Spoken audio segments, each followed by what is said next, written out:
இயேசு உங்களை நேசிக்கிறார். பிரியமானவர்களே, இந்த அருமையான நாளில் கூட ஆண்டவர் நம்மளோட பேசும்படியாய் வேத புத்தகத்திலிருந்து 2 வசனங்களோடு கூட வாசித்து நாம் இந்த நாளில் அறிந்து கொள்ளக்கூடிய காரியத்தை ஆண்டவர் நம்மளோடு ஈடுபடுவாராக.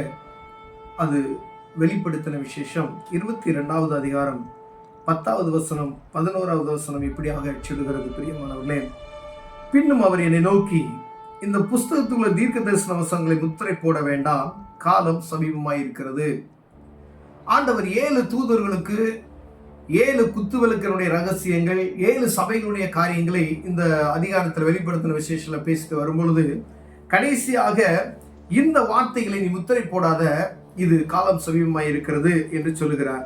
அநியாயம் செய்கிறவன் இன்னும் அநியாயம் செய்யட்டும், அசுத்தமாய் இருக்கிறவன் இன்னும் அசுத்தமாய் இருக்கட்டும், நீதியுள்ளவன் இன்னும் நீதி செய்யட்டும், பரிசுத்தம் உள்ளவன் இன்னும் பரிசுத்தமாகட்டும் என்று சொல்லப்படுகிற வசனத்தை முத்திரை போடாதே என்று சொல்லுகிறார்.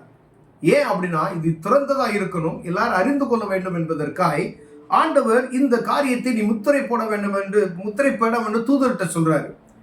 ஏன்னா அநியாயத்தை செஞ்சுக்கிட்டே இருக்கட்டும், சுவிசேஷம் ஒரு பக்கம் சொல்லப்பட்டு கொண்டு இருக்கிறது, காலம் கடைசி என்று எல்லாரும் நம்மளை ஃபோர்ஸ் பண்ணிக்கிட்டே இருக்கிறாங்க.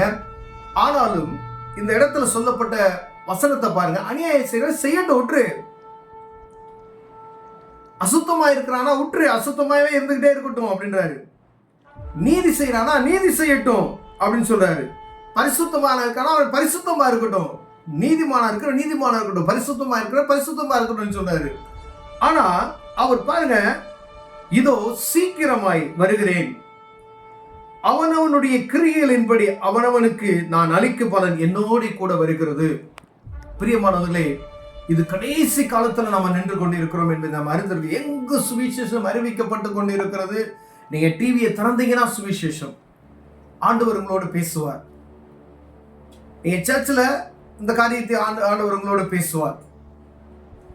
இது காலம் கடைசியா இருக்கிறது, எல்லாருக்கும் தெரியும். ஆனா என்ன சொல்றாங்க, காலம் கடைசியா இருக்கிறது, காலம் கடைசியா இருக்கிறது, ஏதோ சொல்லிக்கிட்டே இருக்காங்க அப்படின்னு சொல்லி நம்ம நினைத்து கொண்டு இருக்கிறோம். இதே போலதான் நோவாவின் காலத்துல என்ன இருந்துச்சு. எல்லாருமே அவரை பைத்தியக்காரனை போல நினைத்தார்கள். அவர் செய்கிற காரியத்தை பார்த்து பாருங்க, எத்தனையோ வருஷங்களாய் அந்த போட்டை செஞ்சுட்டு இருக்காரு. அவங்க செஞ்சு கொண்டு இருக்கும் போது அவங்க போறவங்க வரவங்கலாம், என்னடா அவங்க ஃபேமிலி மட்டும் உட்காந்து என்னமோ செஞ்சுக்கிட்டு இருக்காங்க வித்தியாசமா அப்படின்னு சொல்லி அது சட்டை பண்ணல. கடைசி நிமிடம் வரைக்கும் அவர் கூப்பிடுகிறார், ஒருத்தருக்கும் அவர் சட்டம் பண்ணலாம். அதே போலதான் மனுஷகுமாரனுடைய காலத்தில் நடக்கும் என்று வேதம் தெளிவாக நமக்கு கற்றுக் கொடுத்திருக்கிறது. நோவாவின் காலத்துல எப்படி இருந்துச்சோ அதே போல மனுஷகுமாரனுடைய காலத்தில் நடக்கும் அப்படின்னு.